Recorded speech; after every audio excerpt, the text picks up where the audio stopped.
As a child, around 10 or 11 years old, I would use my parents' VHS recorder to make home movies with my friends and little sister. We would use water guns as pretend real guns and duel with plastic lightsabers, make the sound effects ourselves. Little stories, like the basement was an evil lair and our heroes had to defeat the Lizard King or something silly like that. But I remember having so much fun doing it and also feeling like I was accomplishing something unique and special. No one else was capturing those moments. I was.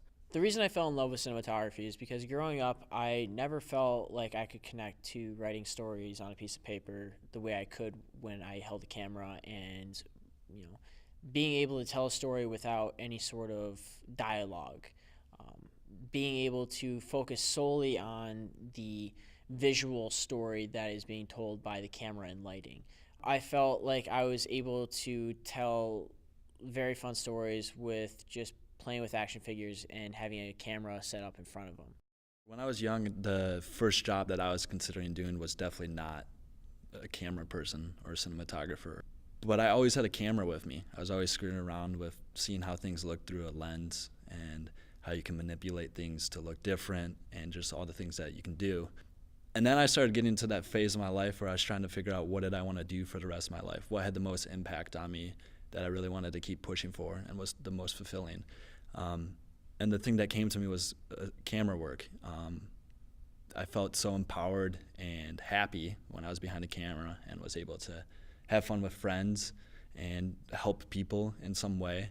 And then when I had the experience to actually do that, when I was kind of considering this as a future career, I was able to go to Costa Rica and work on a project that helped get funding for a school, and seeing the impact that I could have behind the camera and what I was capturing them doing, and then being able to cut that and edit that into a final product and see how it changed people's lives, that just really secured like that mindset of like, okay, this is what I'm gonna do and I'm gonna keep getting better at it and always pushing myself. And it's super fulfilling to be able to have a career where you have that satisfaction in what you do and like it keeps pushing you to be better.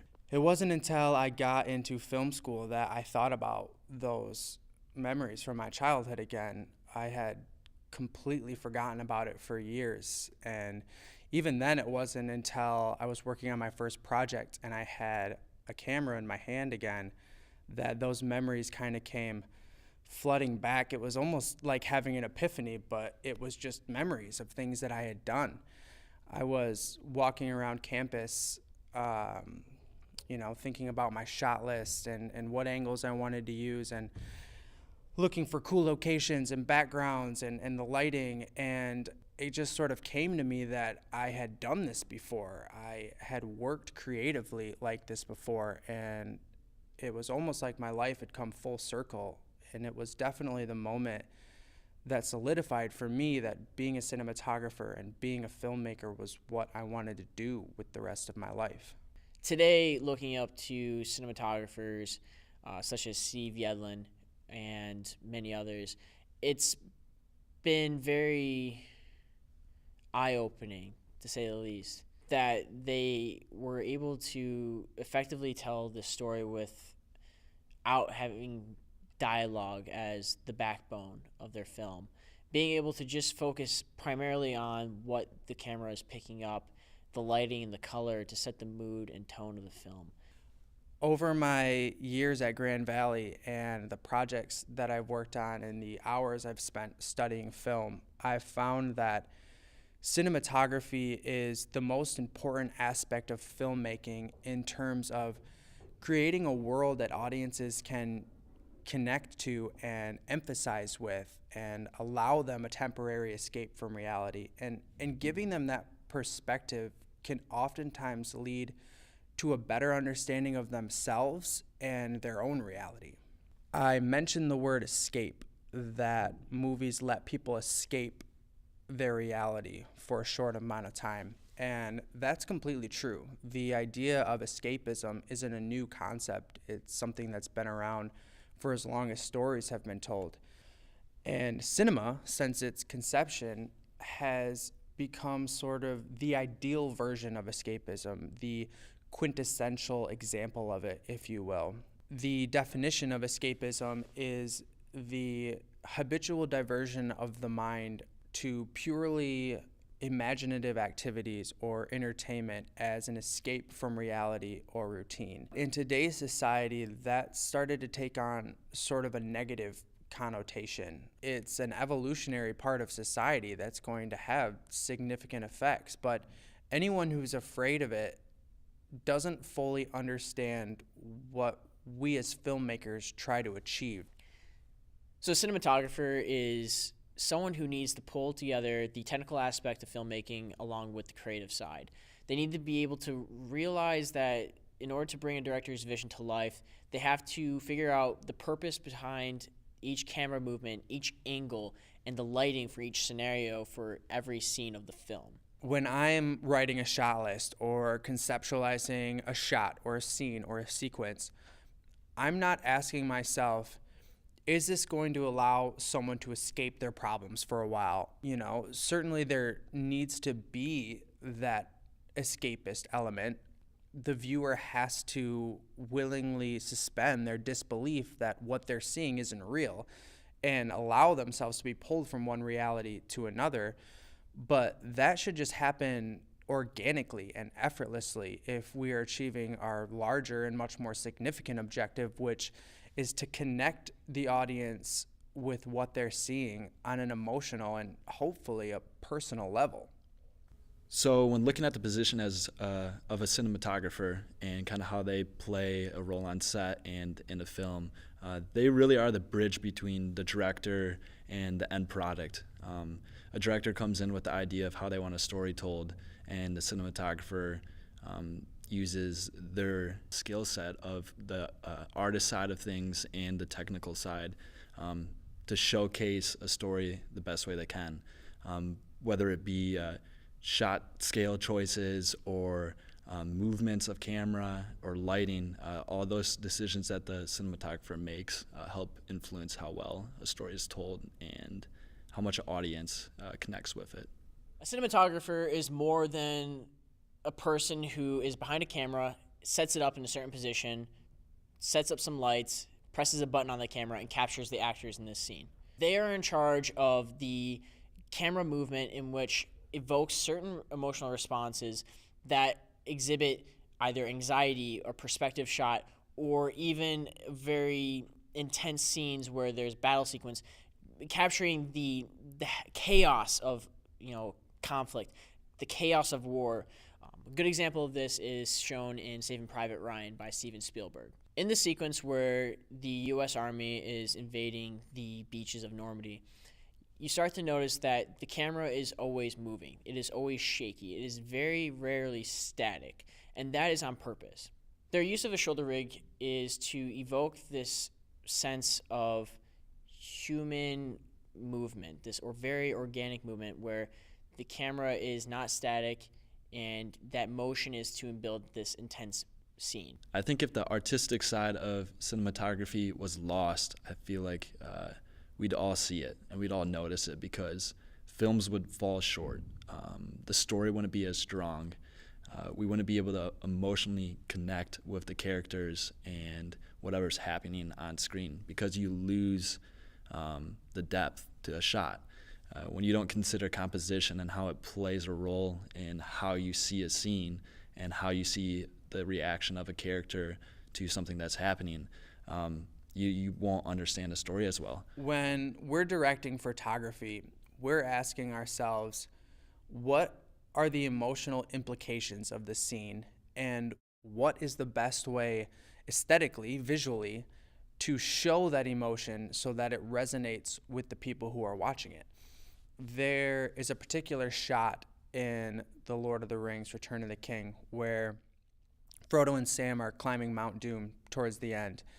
And they both kind of reach their limit, and they're just lying there on the side of the mountain. And Frodo looks up at the peak, which is where he needs to go, and he gets this look of defiance and determination. And despite his exhaustion, he starts to crawl up the side of this mountain. And the way that it's shot, you feel like you're struggling with him. You feel every ache in his muscles as he forces his body to move, and you become exhausted with him.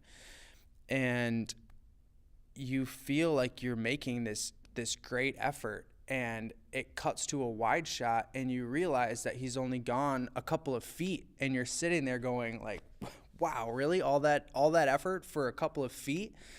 And it's in that moment that we really emphasize with the character and the peril that he's in. And at the same time, that's a really relatable notion, this notion that you can put everything you have into something and still not feel like you're getting very far. And we get all of that from a couple of short shots. When people think about cinematography and filmmaking, I feel like it doesn't get all the credit it deserves. I feel like a lot of people think a lot of weight of a story lies on a director, and as long as someone's there to press a button and move a tripod, a story's going to be successful. But that's not true at all. I feel like a lot of the weight of a story depends on the cinematographer, the choices they make, the lights they use, the way they interact with their crew. I think it all plays a role in how a story's told, and is really why it's so important to, give the well-deserved credit to a successful cinematographer, because of the amount of work they put in on their end to really make sure that a story's told the best it can be. The power of motion pictures and their ability to create empathy has become so prominent that therapists and psychiatrists have been using cinema as a way to help their patients deal with and overcome the problems in their lives. It's called cinema therapy, and the idea is that a doctor will show a patient a movie that relates to the struggles that they're going through, with the hopes of bringing on some change in perspective. This can give them a courage that they didn't have before and that they need in order to make the decisions and the changes in their lives that ultimately lead to happiness. That is the power of cinematography. That is the power of lighting, to evoke certain emotional responses from the viewers. In this past year, the Academy considered the idea of moving the awards for Best Cinematography and a handful of other important awards in the film industry to be during the commercial break to cut down on some time. There was a major backlash through social media and other outlets of people that were in these positions that felt like they deserved to have their time on stage, understandably, and because of that backlash, the Oscars ended up shifting to not doing this. But it really kind of dives in and shows like the politics behind the industry, which is kind of a bummer, because that award should really represent who does it the best, who's the best at their craft, and really pushing it to the next limit. When I was a kid messing around with a camera, and even up until fairly recently, I never thought about how important what I could do as a cinematographer was. It had always just been for fun and something that I enjoyed doing and that I thought I had the potential to be good at. But more and more I'm realizing that it's not just about creating a beautiful picture. It's not just about using interesting camera movements or angles or finding the perfect lighting. Those things are just building blocks. They are ingredients to a recipe that can be so much more impactful than just a pretty picture. We have the potential, if it's done well, to touch millions of people with our work and affect them on a personal level. There aren't many other professions in the world that can say that. That really is the power of cinematography.